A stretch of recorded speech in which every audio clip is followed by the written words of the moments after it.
നേർവേദി പ്രഭാഷണ പരമ്പരയിലേക്ക് ഏവർക്കും സ്വാഗതം. സുവിശേഷകൻ കുഞ്ഞുമോൻ തോട്ടപ്പള്ളി ഇപ്പോൾ നിങ്ങളുമായി ദൈവവചനം പങ്കുവെക്കുന്നു. ശ്രദ്ധിച്ചാലും.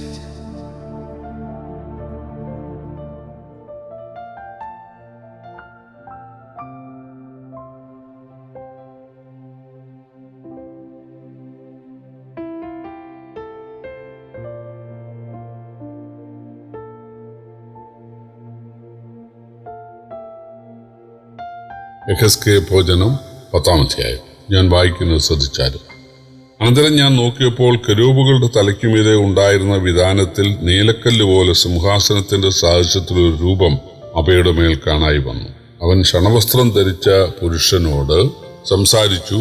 നീ കെരൂബിന്റെ കീഴെ തിരിഞ്ഞുകൊണ്ടിരിക്കുന്ന ചക്രങ്ങളുടെ നടുവിൽ ചെന്ന് കെരൂബുകളുടെ ഇടയിൽ നിന്ന് നിന്റെ കൈ നിറയെ തീക്കനലെടുത്ത് നഗരത്തിന്മേൽ വിതറുക എന്ന് കൽപ്പിച്ചു. അങ്ങനെ ഞാൻ കാണെ അവൻ ചെന്നു.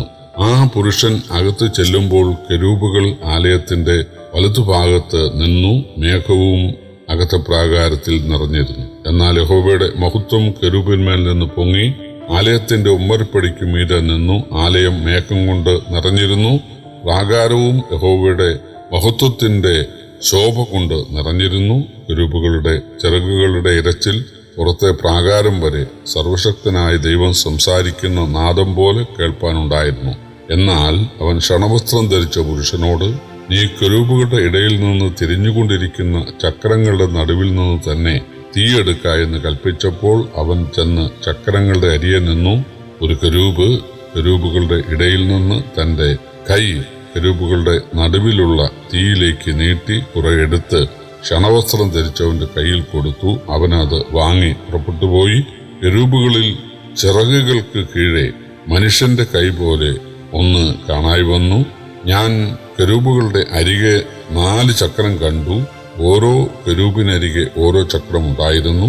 ചക്രങ്ങളുടെ കാഴ്ച പുഷ്പരാഗം പോലെ ആയിരുന്നു. അവയുടെ കാഴ്ചയോ 4നും ഒരു ഭാഷയായിരുന്നു. ചക്രത്തിൽ കൂടി മറ്റൊരു ചക്രം ഉള്ളതുപോലെ തന്നെ. അവയ്ക്ക് 4 ഭാഗത്തേക്കും പോകാം. തിരുവാൻ ആവശ്യമില്ല. തല നോക്കുന്ന ഇടത്തേക്ക് അതിന്റെ പിന്നാലെ അവ പോകുമ്പോൾ തിരിയുകയുമില്ല. അവയുടെ ദേഹത്തിൽ എങ്ങും മുതുകിലും കയ്യിലും ചിറകിലും ചക്രത്തിലും 4ലും ഉള്ള ചക്രത്തിൽ തന്നെ ചുറ്റും അടുത്തടുത്ത് കണ്ണുണ്ടായിരുന്നു. ചക്രങ്ങൾക്കോ ഞാൻ കേൾക്കെ ചുഴലുകൾ എന്ന് പേർ വിളിച്ചു. ഓരോന്നിനും 4 മുഖം ഉണ്ടായിരുന്നു.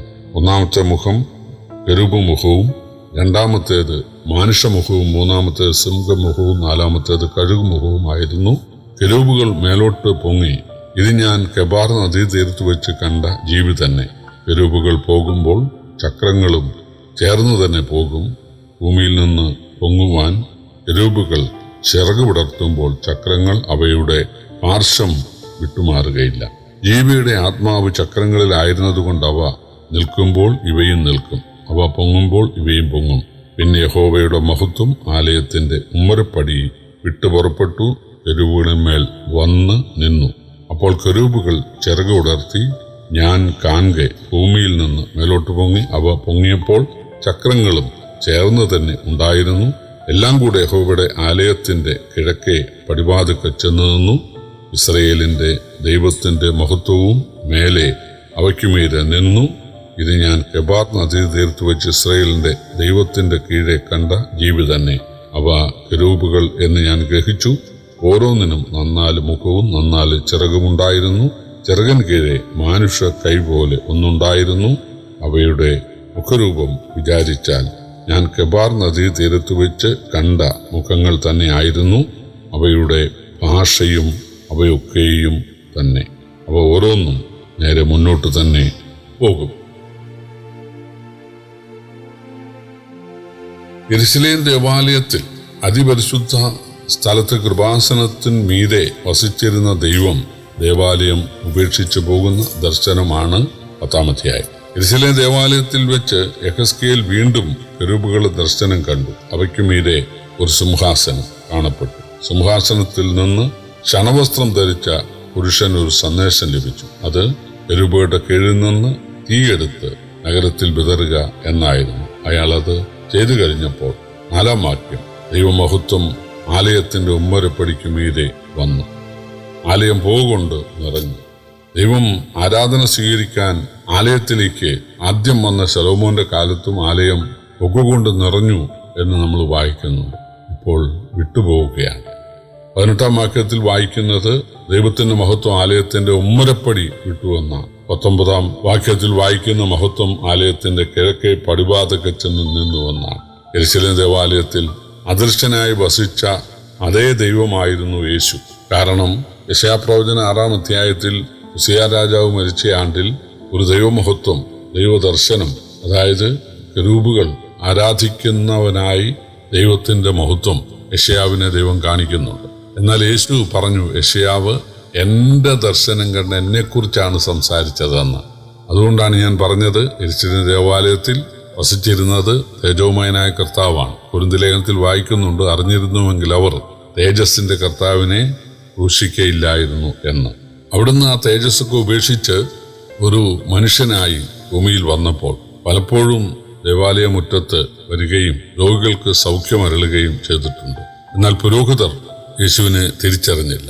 യേശു ചാട്ടവാറെടുത്ത് ആ ദേവാലയത്തെ ശുദ്ധീകരിച്ചു. അവിടുന്ന് മൃഗങ്ങളെയും പക്ഷികളെയും ഒക്കെ തുരത്തി നാണ്യപീഠങ്ങളെയൊക്കെ തൂക്കിക്കളഞ്ഞ കാര്യം നമുക്കറിയാം. അതുകൊണ്ട് താനായിരുന്നു ദേവാലയത്തിന്റെ ഉള്ളിലെ അതിപരിശുദ്ധ സ്ഥലത്ത് വസിച്ചിരുന്ന ദൈവം എന്ന് യേശു തെളിയിക്കാൻ ശ്രമിക്കുകയായിരുന്നു. യേശു ദൈവാലയം വിട്ടുപോകുമ്പോൾ എന്നൊരു പ്രയോഗം മത്തായിയുടെ സുവിശേഷം 24-ാം അധ്യായത്തിന്റെ 1-ാം വാക്യത്തിലുണ്ട്. പ്രിയപ്പെട്ടവരെ, പണ്ട് യെഹെസ്കേലിന്റെ കാലത്ത് ദേവാലയം വിട്ടുപോയ അതേ ദൈവമാണ് യേശു എന്ന് ഇവിടെ യേശു തെളിയിക്കുകയാണ്. യേശു ദേവാലയം വിട്ടുപോകുമ്പോൾ പറഞ്ഞത്, ഈ ദേവാലയം കല്ലിനുമേൽ കല്ല് ശേഷിക്കാതെ ഇടിഞ്ഞു പോകും എന്ന്. പ്രിയപ്പെട്ടവരെ, AD 70 അത് സംഭവിച്ചു. റോമ ചക്രവർത്തി വന്ന് യെരുശലേം ദേവാലയം കവർച്ച ചെയ്തു. അതിന് തീയിട്ട് കഴിഞ്ഞപ്പോഴാണ് ആ കല്ലുകൾക്കിടയിലെല്ലാം പൊന്നുണ്ട് എന്നറിഞ്ഞത്. ആ പൊന്നെടുക്കാൻ വേണ്ടി മുഴുവൻ കല്ലുകളും ഇളക്കാനിടയായി തീർന്നു. അതിനാൽ ഒരു കല്ലിന്റെ മീതെ മറ്റൊരു കല്ല് ഇല്ലാതെ അത് നാമാവശേഷമാണ്. യേശു പറഞ്ഞ അക്ഷരപ്രകാരം നിറവേറ്റപ്പെടുവാൻ ഇടയായി. പ്രിയപ്പെട്ടവരെ, ഇന്ന് കർത്താവിന്റെ അദൃശ്യ സാന്നിധ്യം ഉണ്ട്. തന്നെ രക്ഷകനായി സ്വീകരിക്കുന്ന ആളുകൾക്ക് യേശു ദർശനം അരുളുന്നു, യേശു അവരെ കൈക്കൊള്ളുന്നു. എന്നാൽ എന്നും അതുണ്ടാകുകയില്ല. അതിനൊരു കാലമുണ്ട്. ഇപ്പോഴാകുന്നു സുപ്രസാദ കാലം, ഇപ്പോഴാകുന്നു രക്ഷാ ദിവസം. യഹോവയെ കണ്ടെത്താവ് സമയത്ത് അവനെ അന്വേഷിക്കാം, അവൻ അടുത്തിരിക്കുമ്പോൾ അവനെ വിളിച്ചപേക്ഷിക്കാം. ഇന്ന് യേശു ക്ഷമിക്കാൻ തയ്യാറായി തന്റെ സുവിശേഷം അറിയിക്കുന്നു. യേശുവിനെ കൈക്കൊള്ളുന്ന ഏവർക്കും ക്ഷമ കിട്ടും, അനുഗ്രഹം കിട്ടും. എന്നാൽ കൃപയുടെ വാതിൽ ഒരിക്കൽ അടയും. പെട്ടകത്തിന്റെ വാതിൽ നോഹയുടെ കാലത്ത് യഹോവ അടച്ചു എന്ന് വായിക്കുന്നത് പോലെ ഈ രക്ഷയുടെ കാലം അവസാനിക്കും. പിന്നെ ശിക്ഷാകാലമാണ്.